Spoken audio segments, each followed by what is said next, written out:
Hey class, this is Mr. Wagner. I hope you guys are doing well. Hope you're staying safe during this time away from school. But I miss you guys, and as I've been playing with my son Abe with Legos, I've been thinking about volume and how we were supposed to be learning about that. So I thought I'd do a little video here and help you out.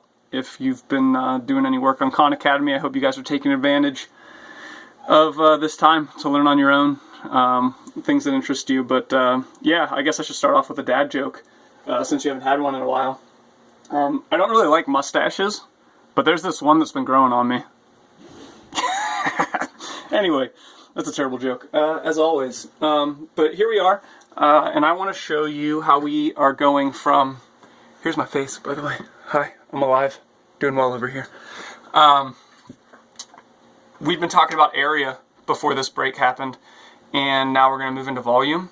And so I wanted to show you, I thought with these Legos that we've been playing with, it could help you guys a little bit. So as we've talked about so far this year, when we go to 2 dimensions, we start with a line which is 1-dimensional, but the minute we go across, we now are in 2 dimensions, and 2-dimensional things have area, as we've learned, right? So I'll try to make this as neat as I can. So once you have 2 dimensions, you have area. We can find the area by just doing the length times the width. Now, what is volume? Volume is how much space 3-dimensional objects take up. So right now we have this flat surface, but as you see here, these Lego blocks, I'm going to treat these as 1 cube. I know they're not exactly cubes, but you'll see what happens here. So this box's area was 2 by 4. So it's 2 down, 4 across. So that means the area of that box that I just drew out here, or that rectangle, is 8. And hopefully you guys all remember that and know that.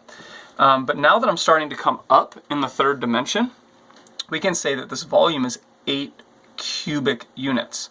But then, as I keep growing my tower, I can keep adding blocks here. Right? And so I add these blocks. Bear with me for a second. And these are each representing 1 unit cube. So now we had the original area of 8 square units. So this was 8 units squared. And now I've built it up. And how many cubes did I use? Well, I used 8 units squared on the bottom, and then I have these 2 layers going on now. I stacked them too high. And so we can take that 8 and multiply it times 2.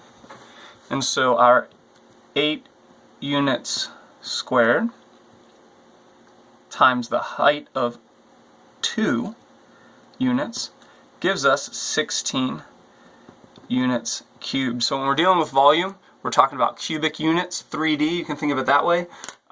And we could keep going. I could keep stacking these up, and the volume would get bigger and bigger and bigger. And so what I want you to think about is the volume is kind of based on whatever the area was at the bottom. Whatever this base is, the base area, we can take that base area and multiply it by the height. So this 2 units here was the height.